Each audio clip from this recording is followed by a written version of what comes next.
Shepard did everything right. More than we could have hoped for. Commander Shepard uncovered the truth. And still, it's not enough. We're at war. No one wants to admit it, but humanity is under attack. But they're sending him to fight Geth. Geth. We both know they're not the real threat. The Reapers are still out there. And it's up to us to stop them. The Council will never trust Cerberus. They'll never accept our help, even after everything humanity has accomplished. But Shepard, they'll follow him. He's a hero, a bloody icon. But he's just one man. If we lose Shepard, humanity might well follow. Then see to it that we don't lose him.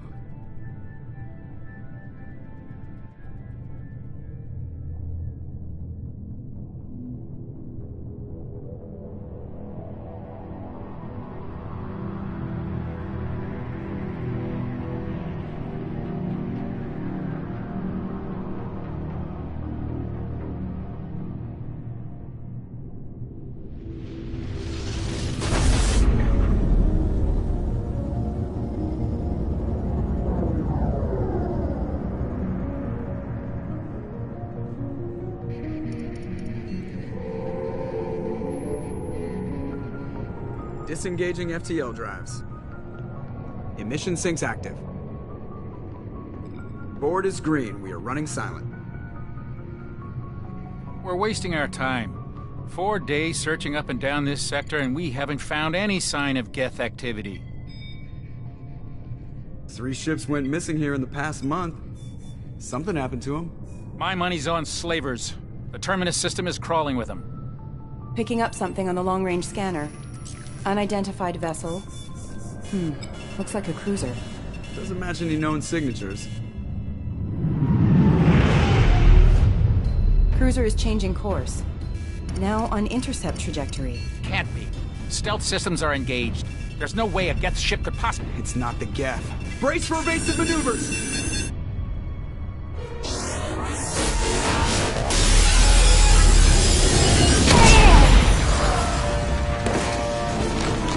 Presley!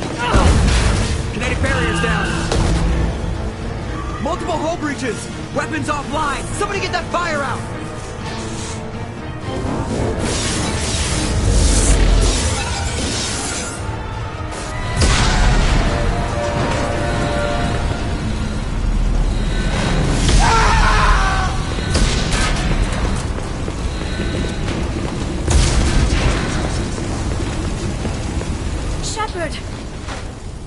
Distress beacon is ready for launch.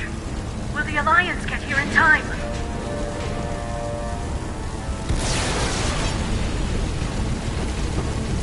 The Alliance won't abandon us. We just need to hold on. Get everyone onto the escape shuttle. Joker's still in the cockpit. He won't evacuate. I'm not leaving either. I need you to get the crew onto the evac shuttle. I'll take care of Joker. Shepard! Liara, go. Now. Aye, aye.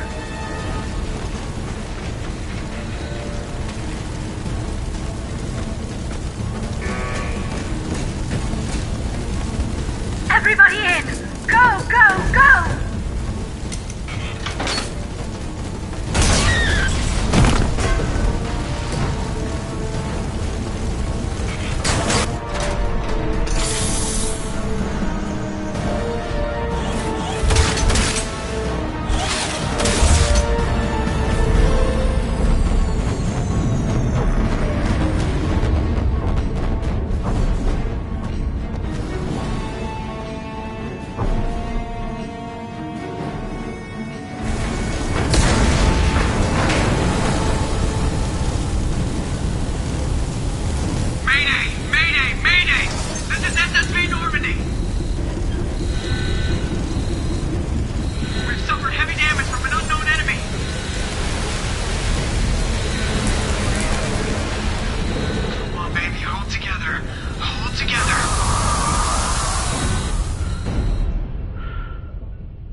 Come on, Joker. We have to get out of here. No, I won't abandon the Normandy. I can still save her. The Normandy's lost.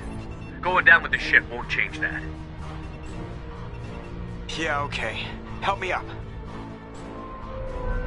They're coming around for another attack.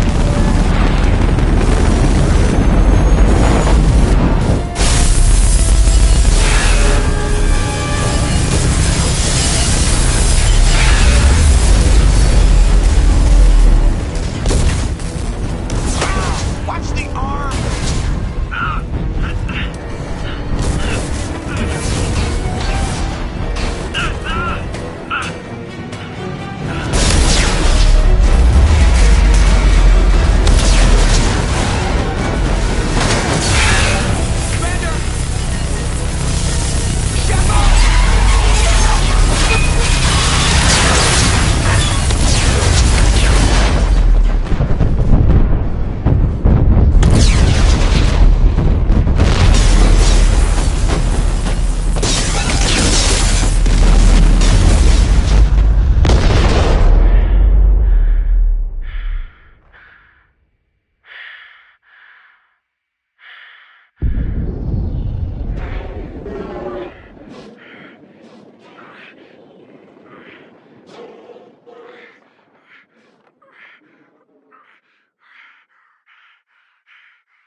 Just another routine mission.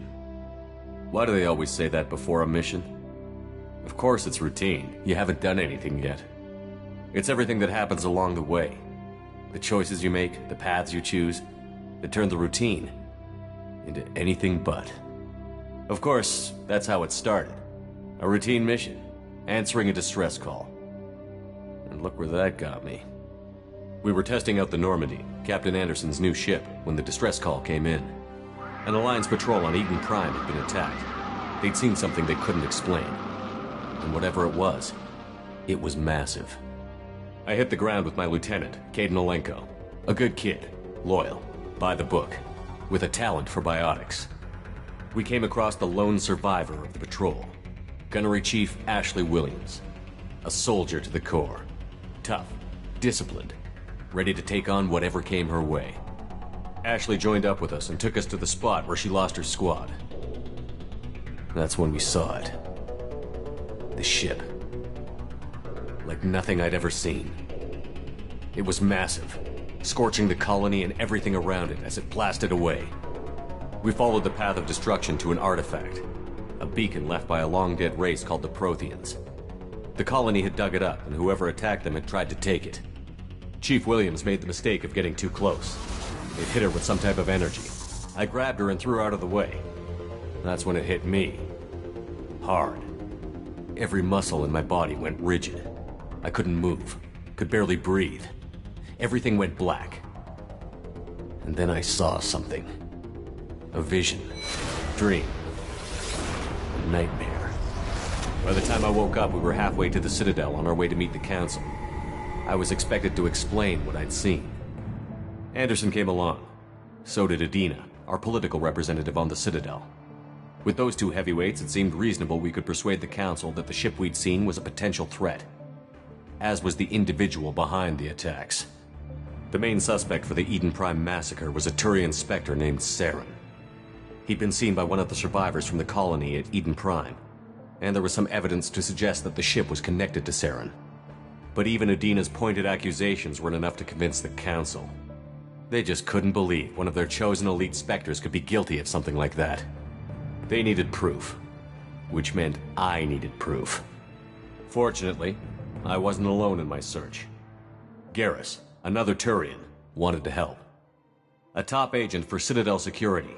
Despite orders from his superiors that he shouldn't get involved, he told me he was suspicious of Saren, and he had some useful leads. More importantly, he was willing to share them. That led me to Rex, the biggest, nastiest-looking Krogan bounty hunter I'd ever seen. He turned out to be more than just a brute. It was his intel that led to a fugitive with incriminating evidence on Saren. The fugitive turned out to be an energetic little Quarian named Tali. A tech expert with a knack for hacking, she'd procured some information on Saren. Evidence that proved Saren was dirty. Tali's evidence proved that Saren was responsible for the massacre on Eden Prime, and that the immense warship we'd spotted was in fact Saren's flagship. But it went much further. Saren was trying to find a way to bring back a race of sentient machines from dark space. Machines allegedly responsible for cleansing the galaxy of all organic life. These Reapers were blamed for wiping out all life 50,000 years ago, including the Protheans, then disappearing back through the mass relays to dark space, leaving no trace they'd ever been. That explained why Saren was after the beacon, and it made some sense out of my visions. But not much else. We couldn't convince the Council that the Reapers were a threat, but they agreed Saren had to be stopped. They stripped him of his Spectre status and gave me the honor of becoming the first human Spectre. My first task? Bring down Saren. Anderson decided to stay behind, giving up his ship, the Normandy. He told me I would need it more than he would. He also pointed me in a direction. Liara, a Prothean expert, adept in biotics, and maybe most importantly, daughter of Benezia, Saren's top lieutenant. And like most Asari, as beautiful as she is intelligent, and born with a unique ability to meld with other species. Liara was able to help me decipher some of the vision the beacon had given me. Nothing concrete, but it gave me some clues. And a new appreciation for the Asari. Her technique for accessing my vision was unexpected, but not at all unpleasant. Ashley was a little concerned about the connection I shared with Liara. As commander, I knew either relationship had the potential to interfere with the mission. I told Liara about how I felt. Apparently she'd felt it too. But we agreed we wouldn't let it get in the way of our mission. Finding Saren. Thanks to Liara's help, we had our next lead. Benezia. Saren had taken her to Novaria, where he'd enslaved a dangerous race of insect-like creatures, the Rachni. He ordered Benezia to use the same technique Liara had used on me to extract information from the Rachni Queen. The Queen's drones were everywhere, and they weren't happy. We had to fight through hundreds of them to get to Benezia. By the time we arrived, Saren was gone. With the information. I tried to reason with Benezia, but Saren had indoctrinated her. He had somehow acquired the ability to control people's actions and wills. Benezia wouldn't surrender, and Liara was forced to watch her mother die in her arms. And I was left with an angry, dangerous Rachni Queen to deal with. She claimed her drones would do no harm if I released her. But the Rachni had terrorized the galaxy before. I couldn't do it. I wouldn't doom an entire species for past sins. And the Queen was true to her word. She left and took her army of drones with her. With Saren's top lieutenant dead, he was quickly running out of time and places to hide. I tracked him down at his base on Vermeer, but we soon learned it was more than a base of operations. It was a breeding ground. Saren was breeding an army of Krogan. He'd found a cure for the genophage, a disease inflicted on the Krogan to prevent them from breeding and taking over the galaxy. But the Krogan Saren was breeding were slaves, mindless beasts that obeyed Saren's will. I had to destroy the base, and all its research. Rex disagreed. Violently. Rex wanted the genophage cure for his people. I tried to convince him to help me destroy it, that these Krogan weren't real. But he wouldn't back down. Fortunately, Rex is smarter than he looks. He realized this wasn't the way to help his people, and that Saren was the real threat. When we finally got to the center of the base, I realized just how close Saren was to completing his plan. He was already in communication with the Reapers. Sovereign, Saren's flagship we'd all assumed was just a ship. was a Reaper. It spoke to me, threatened me. I could feel the menace it had for every living thing. It wanted me dead. It wanted us all dead. And I knew it was capable of doing just that. What I couldn't understand was why Saren would help it. But there was no time to think about it. Sovereign knew where we were. We had to destroy the base and get the hell out. I split up my team in 2 squads, sending Ash with one and Kaidan with the other as a distraction. We had a nuke, and we planned to use it. Before we could detonate the bomb, Saren showed up. We fought. I stalled him to make time for my team. And in talking to him, I realized the truth. It wasn't Saren who was indoctrinating everyone. It was Sovereign. The Reaper. And Saren was in deeper than all of them. He tried to convince me he was still in control. Said he found a way to reduce the Reaper's influence, but he was kidding himself. Or believing the lies Sovereign was telling him. Before I could convince him to stop, he ran, leaving me just seconds to extract my squad mates. I tried, but I wasn't fast enough. I could only save one of them. Ash was a good friend, and a great soldier. But I had to choose, and I chose Kaidan. That was the last time Saren would slip away from me. I knew then, the next time we met, one of us would die. With my team mostly intact, we chased Saren and his army to Ilos, a long-lost planet that had once belonged to the Protheans. As we prepared for what we knew would be a desperate fight, I spoke to my crew. We were just one ship, against Saren's growing army. I assured them all that despite the odds, we could defeat him. But Liara saw through my words. She knew I was hurting after Ash's death. She could sense my doubts. We both knew this mission could be our last. Until that moment, we'd put our feelings aside for the sake of that mission. But why wait? We gave in to each other, and it was perfect. While it lasted. We arrived on Ilos, close behind Saren. Once on the planet, we discovered a Prothean databank that helped me put the final pieces of my vision together.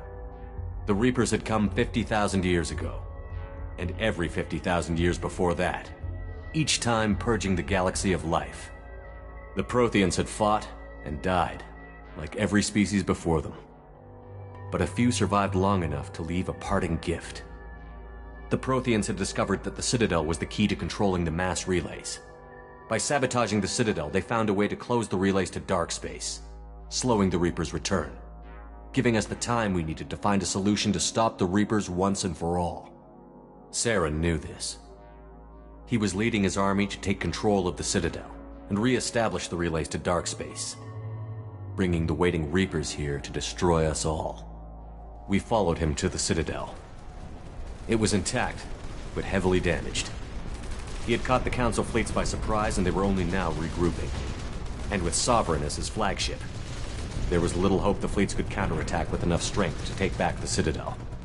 But Saren was done running, and I was done chasing him. As the Alliance and Citadel fleets battled Saren's army outside, I cornered the Turian bastard in the Citadel tower and confronted him. He died believing that the Reapers would save him. As I fought to regain control of the Citadel, the Council's flagship, the Destiny Ascension, fell under attack. Despite Saren's death, Sovereign and Saren's army continued to fight. The Council was aboard the Destiny Ascension, and they were requesting assistance. But I knew in order to help them, I would have to put our Human Alliance fleet in jeopardy. The Council could be replaced. The fleets were needed here and now if we were going to defeat Sovereign. Even with the Citadel back in my control, Saren defeated, and the Normandy leading the combined galactic fleet, the battle against Sovereign, a single Reaper, was relentless. It took the combined fleets of humanity and the other races, but in the end, Sovereign fell. But the costs were immense. While humanity's efforts in the war earned us our first seat on the Council, it was a hollow victory. The Reapers were still out there. I knew the fight was far from over, but as the one who'd led the fight against Saren, I was given new responsibilities.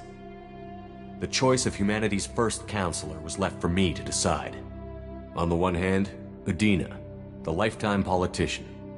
Ruthless and ambitious, he would easily navigate the political landmines that would soon be put in front of him. The other choice? Captain Anderson, the career soldier. Tough but fair, but a friend, and someone I could trust. Both great leaders in their own right. Anderson didn't want the job, which was a sure sign he'd be perfect for it. No ambition to get in the way. The war was over. The threat had passed. In time, the Council would rebuild itself. The Citadel could be repaired. Even the pain of lost friends would fade.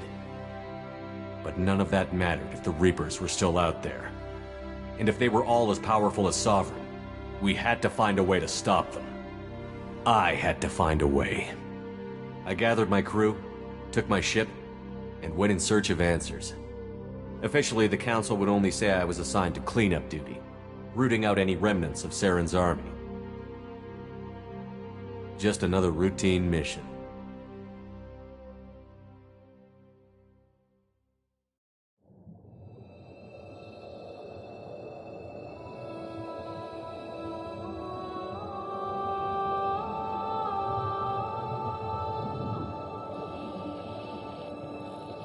Commander Shepard has been recovered. The Lazarus Project will proceed as planned.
He's reacting to outside stimuli, showing an awareness of his surroundings. Oh my God, Miranda, I think he's waking up. Damn it, Wilson, he's not ready yet. Give him the sedative. Shepard, don't try to move. Just lie still. Try to stay calm. Heart rate's still climbing. Brain activity is off the charts. Steps pushing into the red zone. It's not working. Another dose. Now. Heart rate dropping. Stats falling back into normal range. That was too close. We almost lost him. I told you your estimates were off. Run the numbers again.